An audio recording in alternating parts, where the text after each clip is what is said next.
परिचय। क्या तुम जानती हो, मेरे पिता मधुमेह से पीड़ित हैं।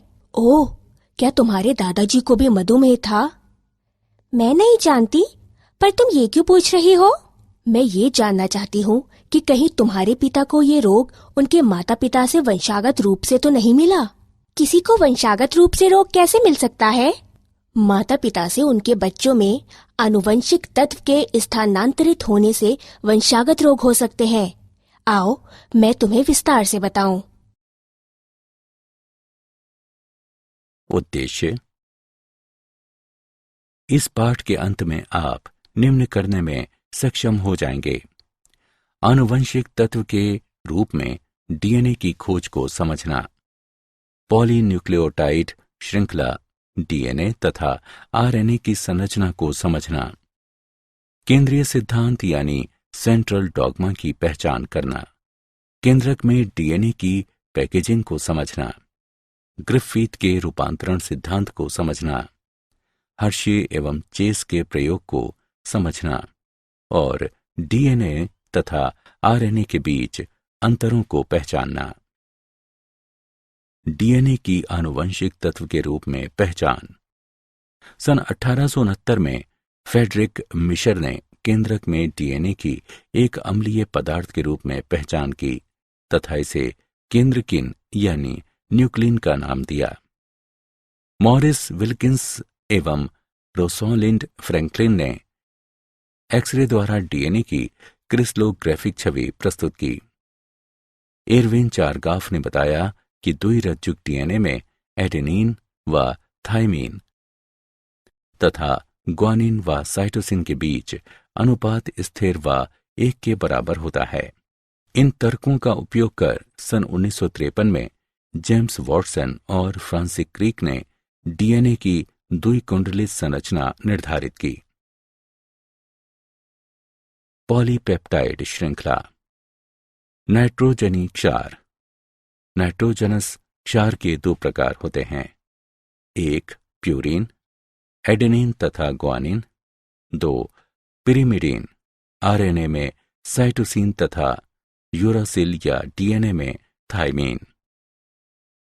पॉलीपेप्टाइड श्रृंखला। एक पॉलीपेप्टाइड श्रृंखला में राइबोज शर्करा के एक मुक्त सिरे पर फॉस्फेट मोइटी होता है। इसे पॉलीन्यूक्लियोटाइड श्रृंखला का 5' सिरा कहते हैं। राइबोज शर्करा के दूसरे स्वतंत्र सिरे पर हाइड्रोक्सिल समूह होता है।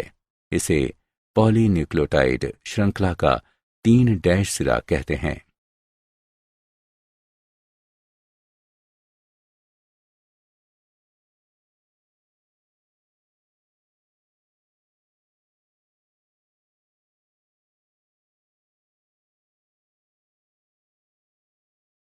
डीएनए की संरचना। डीएनए 2 न्यूक्लियोटाइड श्रृंखलाओं का बना होता है, जिसका आधार शर्करा फॉस्फेट का बना होता है। 2 बहुलक प्रति समानांतर चलते हैं।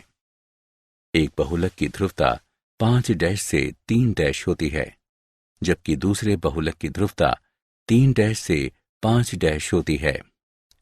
दोनों बहुलकों में पूरक आधार युग्मन होता है, जहां क्षारक युग्म हाइड्रोजन बंधों से बंधे होते हैं। दोनों श्रृंखलाएं दक्षिणावर्ती ढंग से राइट हैंडेड फैशन कुंडलित होती हैं। एक कुंडली में प्रत्येक 0.34 नैनोमीटर के बाद क्षारक युग्म होते हैं और प्रत्येक 3.4 नैनोमीटर के बाद कुंडली घूम जाती है। प्रत्येक घुमाव में लगभग 10 क्षारक युग्म होते हैं। दुई कुंडली में एक क्षारक युग्म दूसरे क्षारक युग्म पर स्थित होता है। मूल सिद्धांत। Central dogma.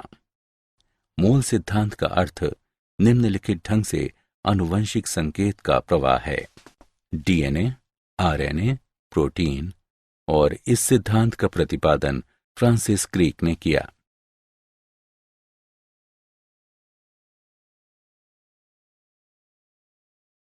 प्राक केंद्रकों यानी प्रोकार्योट में डीएनए कुंडली संवेष्टन।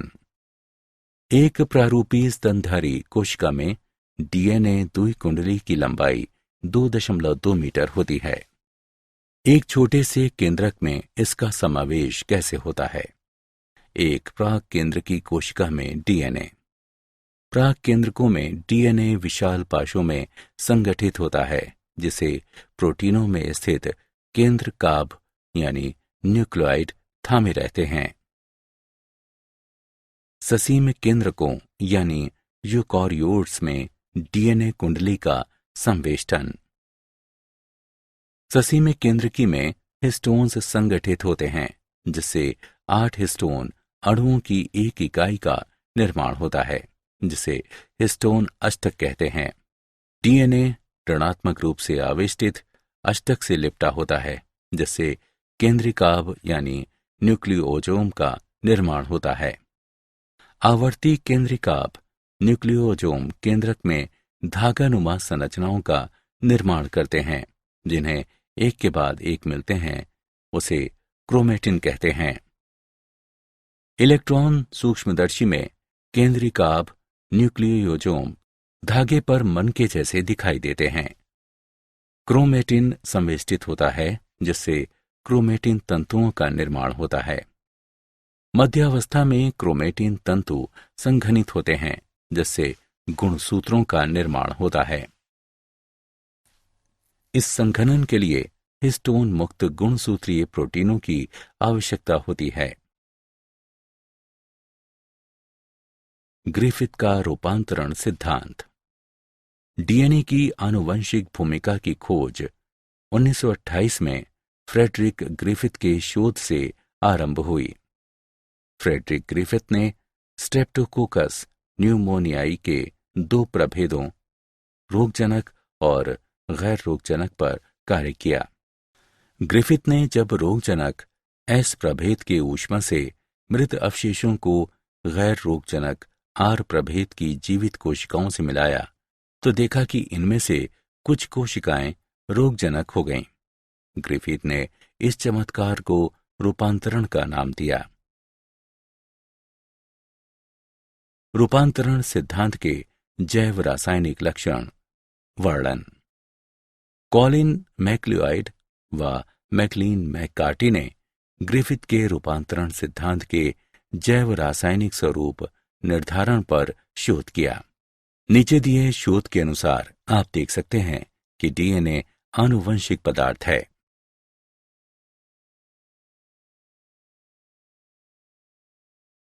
हर्शे चेस प्रयोग। सन 1952 में अल्फ्रेड हर्शे और मार्था चेस ने अपने प्रयोगों से सिद्ध किया कि डीएनए T2 नामक जीवाणु भोजी फाज का आनुवंशिक तत्व है। उन्होंने कुछ विषाणु रेडियोधर्मी फास्फोरस रेडियोधर्मी डीएनए उत्पादक से युक्त एक साधन पर और कुछ अन्य रेडियोधर्मी गंधक यानी रेडियोधर्मी प्रोटीन उत्पादक युक्त साधन पर उगाए। रेडियोधर्मी विभोजियों को ई कोलाई जीवाणु से चिपक जाने दिया गया। पाया गया कि रेडियोधर्मी डीएनए से युक्त विषाणु से संक्रमित जीवाणु रेडियोधर्मी थे, जबकि रेडियोधर्मी प्रोटीन से संक्रमित विषाणु में डीएनए नहीं था। इससे स्पष्ट होता है कि विषाणु से जीवाणु का प्रेषित तत्व डीएनए था। आनुवंशिक तत्व के गुण।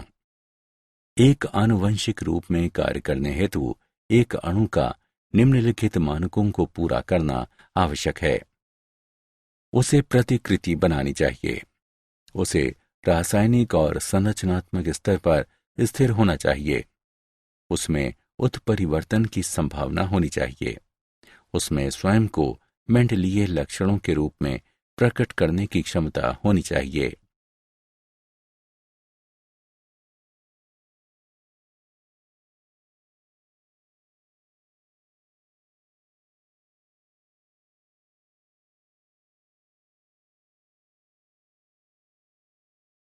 आरएनए। आरएनए पहला आनुवंशिक पदार्थ था। जीवन की आवश्यक प्रक्रियाओं एवं प्रोटीन संश्लेषण तंत्र का विकास आरएनए से हुआ। आरएनए आनुवंशिक तत्व के साथ साथ एक उत्प्रेरक के रूप में कार्य कर सकता है। एक उत्प्रेरक के रूप में आरएनए प्रतिक्रियाशील और अस्थायी था। इस तरह आरएनए के रासायनिक रूपांतरण से एक स्थायी आनुवंशिक तत्व के रूप में डीएनए का विकास हुआ।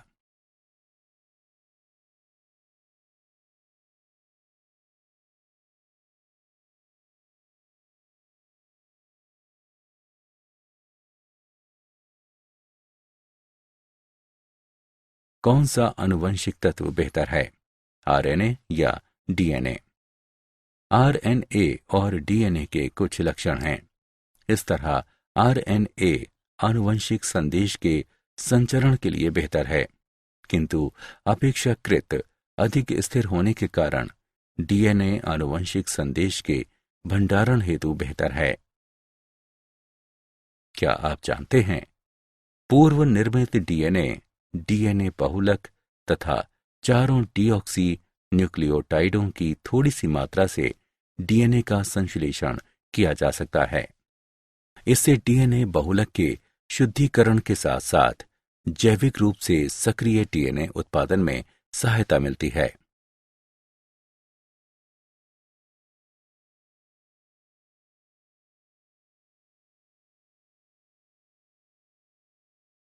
सारांश। आइए हमने जो कुछ सीखा है उसे संक्षेप में दोहराएं। डीएनए आनुवंशिक संदेश का संग्रह करता है। आरएनए अधिकांशतः आनुवंशिक संदेश के अंतरण और अभिव्यक्ति में सहायता करता है। डीएनए रासायनिक एवं संरचनात्मक रूप से अधिक स्थिर होने के कारण एक बेहतर आनुवंशिक तत्व है। डीएनए 2 पॉलीपेप्टाइड श्रृंखलाओं से बना होता है। डीएनए कुंडली के क्षारक युग्म आपस में हाइड्रोजन बंध द्वारा जुड़े होते हैं। डीएनए कुंडली में पूरक आधार युग्मन होता है। फ्रेडरिक ग्रिफिथ ने प्रयोगों के आधार पर रूपांतरण सिद्धांत का हल निकाला।